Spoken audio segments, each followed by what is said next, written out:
Hello and welcome to the latest episode of the Good Dram Show with me, Chris Goodrum. As you can see, zooming once again, back in my tasting room. So, whiskey, right, what are we doing this evening? Well, I mean, if you looked at the last episode on Bladnock, you'll have seen that one of the viewers and regular comment leaders, shall we say, David, said, how about looking at another less well-known and underrated distillery like Balblair?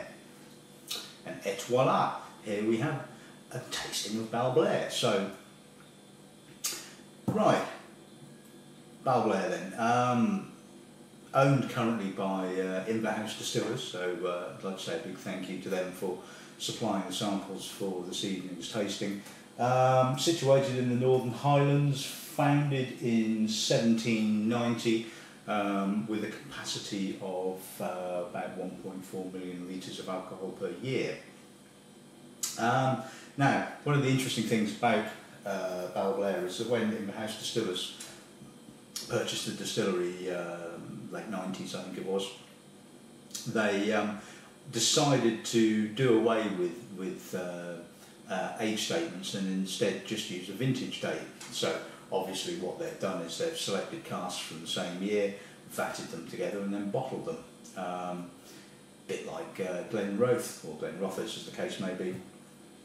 Although I think Balblair claimed that they did it first, but yeah, who knows? At the end of the day, it's just another point of interest, isn't it? It's sort of like, you know, saying, well, we're not beholden to particular age statements. We'll just bottle our whiskey when we feel it's ready. So, hats off to them for doing that. Anyway.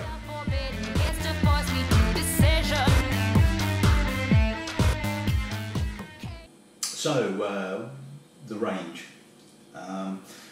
This evening we'll be starting with this one, the 2002. About 10 years old. Then we'll be progressing on to the 89, which is about 21-ish. Then we've got two bottlings here that were released in 2008. This is the 1975, so it's about sort of 33, 34 years old, and 37 I think. And this is the 1965, which is about sort of 34 years old. So. Nice progression in age statements. Hopefully we'll see an increase in maturity and complexity, obviously, as we move up through the different age statements. So let's make a start then, shall we?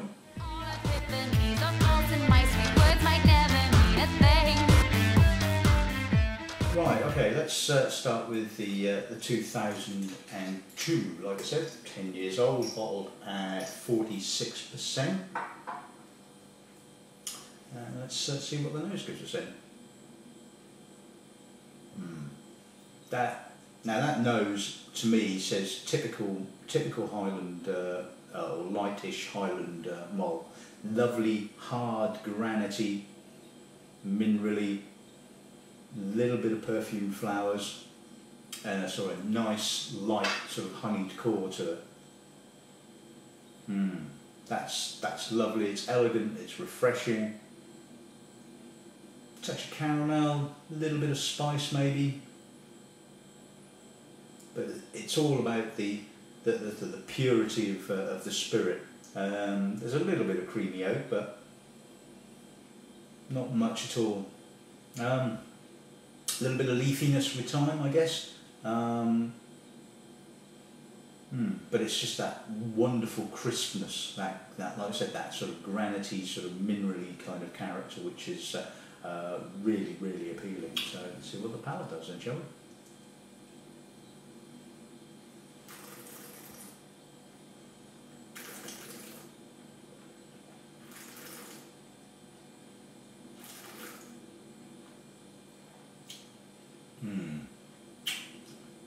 That's nice.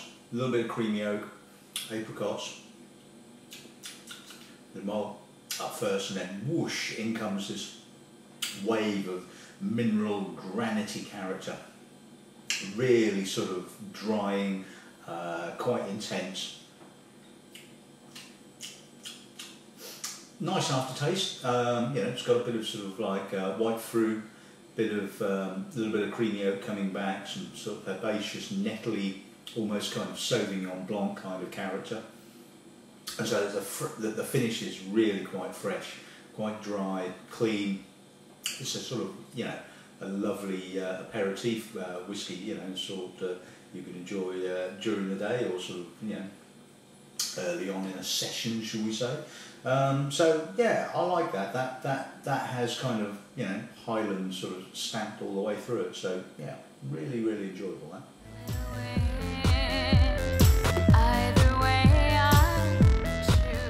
Right, okay, let's go on to the 89 then. So again, bourbon oak mature, this time bottled at 43%. As you can see, slightly darker in colour, so obviously a little bit more wood character we're expecting from this. So let's see what the nose gives us on this then, shall we? Oilier, denser.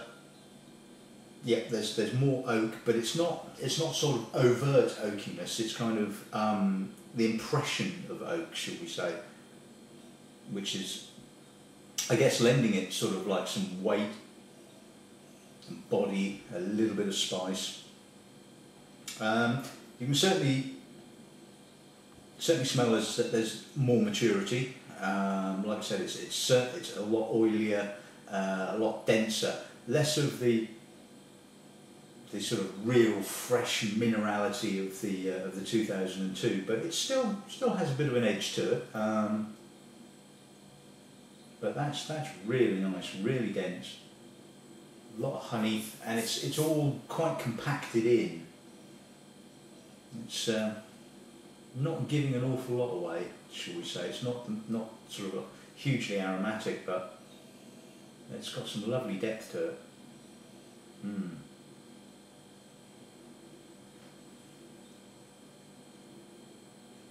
Yeah, a little bit of licorice, white licorice possibly. Angelica maybe. It's getting there. It's certainly taking a while to open out, but and the honey is getting a little bit more perfume now. But it's deep, very nice. Right, okay, yeah, palate time then.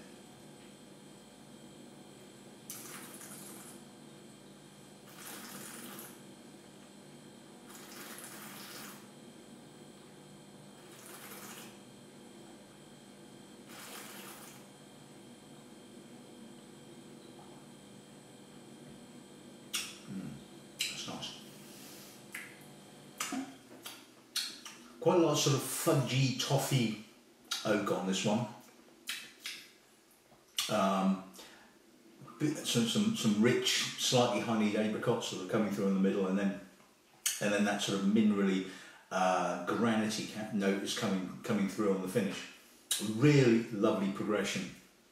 Not quite so herbal as the O2, and maybe not quite so fresh, because it's sort of like more vanillins, more oak, like I said, the sort of fudgy toffee kind of variety. But that's a nice whiskey. I like that.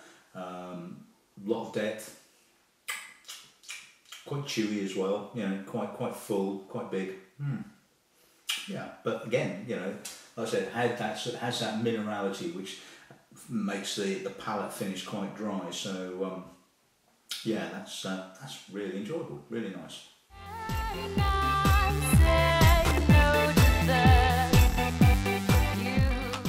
Right, okay, and time for the 1975. Let's see if this gives us some more progression. Again, I mean, this one is bottled at 46%. Don't know why they went for 43 on that one, but there you go. So we'll expect a bit more oak, obviously more maturity. So let's stick a nose in the glass then, shall we? Yeah, the oak is definitely denser, A little bit more caramel, more fudgy, toffee, earthier, some lovely maturity. You can tell that this has got some serious age to it. A little bit of perfume, plenty of apricot.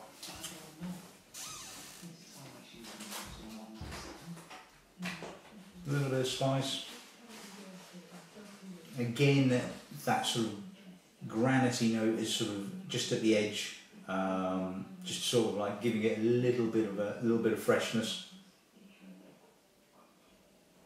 But that's bold. Again, not sort of hugely aromatic, and it's certainly taking its time to open up, but lovely fragrance to it. Right, palate then.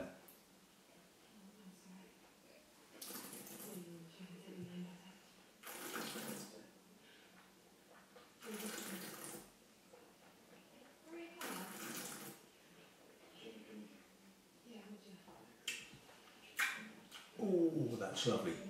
That finish is unbelievably good. Soft, smooth.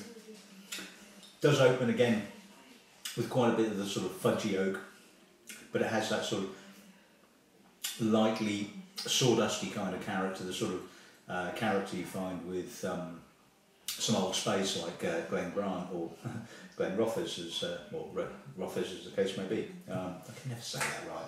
I always get pulled up on that, but anyway. It just doesn't sound right. You're supposed to say, it looks like you should say Glen Roth. I don't know. Anyway, I'll digress. A little bit of violets, a lot of honey, but again it's all kind of held in by this sort of granity sort of minerally character, which sort of like sits right at the edge, and you can certainly sort of feel that sort of granity dryness on the edge of the tongue. But wonderfully deep. That is stunningly good. Violety aftertaste now. Sort of not quite Parma violets, but sort of violet sweet. Honey, oh, just unbelievably good. Really, really nice. Like that.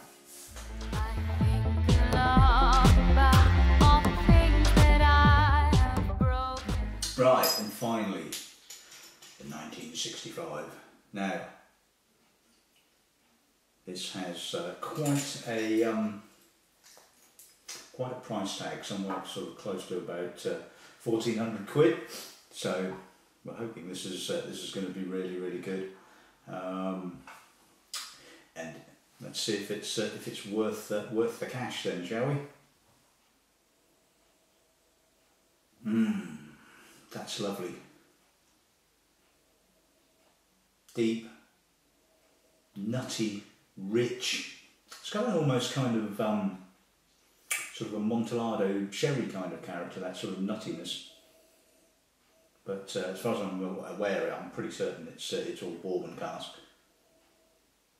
Now this has probably got a little bit more minerality, a bit more freshness in actual fact, which is quite surprising. But oh, there's some gorgeous dusty spices. There's some real mature honey, sawdusty oak. That is mature. That's wonderful. Really good. Stunning nose. Frighteningly deep. Again, it's very much, you can see the sort of the progression from the 89 up to this one. All the while, the sort of like the oak is adding a little bit more, maybe taking away a little bit of the granitiness, but the granitiness is still there at the edges. But oh, that's stunningly good. Palate time then.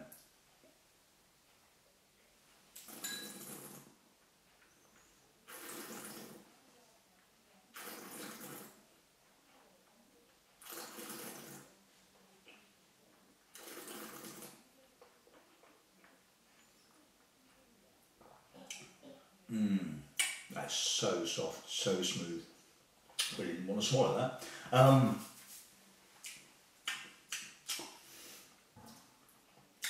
Like the nose, bit more oak, lovely toffee, then comes some lovely honey, some macerated fruit, wonderful, gorgeous dried spices. And again at the finish you're getting this lovely granity freshness coming through, which kind of cleans up the palate. Stunning depth, absolutely stunning, amazing maturity, lovely sort of sawdusty oak, but it's so vibrant. I mean, you know, you expect sort of something, you know, of 40 odd years old to be, well, not ponderous to a certain extent, but you certainly don't expect this level of freshness with a malt of this age, and it just goes to show that how amazingly well Balblair ages and how intrinsically fresh and minerally the character of the malt is, which just seems to allow it to age amazingly and just retain that sort of freshness. Would I pay 1,400 quid for it? Well, would you pay 1,400 quid for anything, I suppose, but that's all I can say is that is a monumentally stunning whiskey, absolutely fantastic, and I love it, absolutely stunning. A bit of lemon now, citrus peel, but more, just absolutely wonderful. That stunning.